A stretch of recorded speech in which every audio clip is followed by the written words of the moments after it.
For as long as I can remember as one of Jehovah's Witnesses, we have always been discouraged against independent thinking.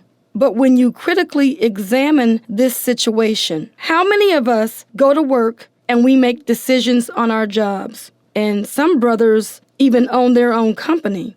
We raise families, we run our household, and yet when we go to the Kingdom Hall, we have to ask permission for almost everything we do.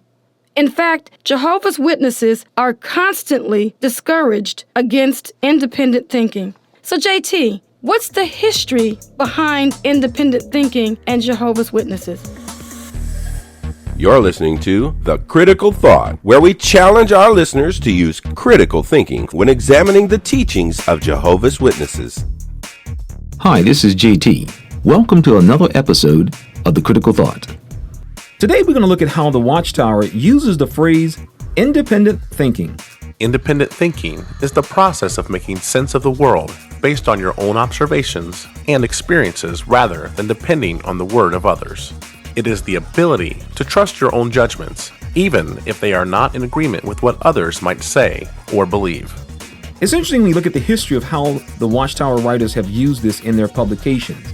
For example, in 1958, the Watchtower actually thought it was a good thing for people to be independent thinkers. In fact, they said that it was very unfortunate that there were certain denominations their members did not exercise independent thinking. And why?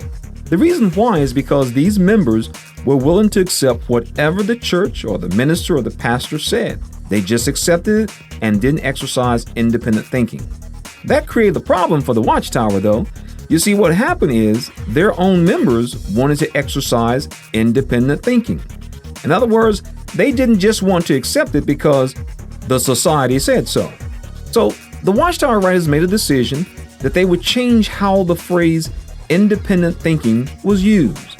They would change it from a positive thing, where a person's an independent thinker for himself, to a negative connotation. Well, first thing they did was they made the point that independent thinking carried the thought of a person who was thinking independently of God. For example, a person says, I want to steal for a living. Well, the Bible shows that stealing is not compatible with being a Christian. So a person at this point, he's demonstrating an independent thinking of God. So in that particular case, that's proper.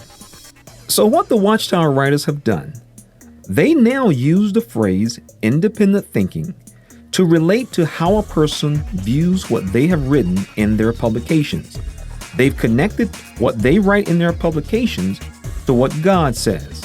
So if a person exercises independent thinking, that person, by now questioning or challenging what is in the Watchtower publications, for all practical purposes, you're now questioning God. Literally a stroke of genius on the part of the Watchtower writers.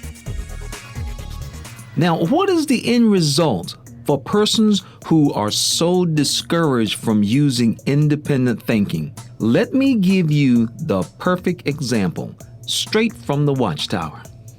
At times, some write to the Watchtower Society asking for rulings on such matters as what view they should have on specific films, books, and even toys.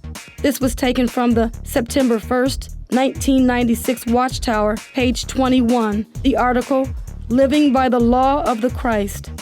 Can you believe that?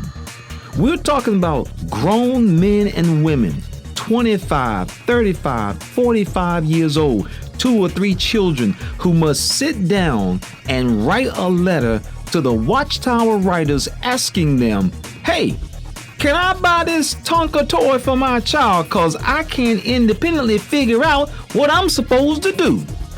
That's the problem. Yes, independent thinking. The Watchtower put it best. For those who do very little independent thinking, they can be dominated by their pastors, by their ministers, by their clergies, and yes, by the Watchtower writers, who will tell them what they can read and what they can't read, who will tell them what they should believe and what they shouldn't believe. And more importantly, if you ask a religious question, it's a demonstration of your lack of faith in God and the church, and in this case, It's a demonstration of a lack of faith in the Watchtower writers. Yes, independent thinking is something that we all should do every day of our lives. This is JT. Thanks for tuning in for the Critical Thought. Have a good one. This program was sponsored by Critical Thinkers.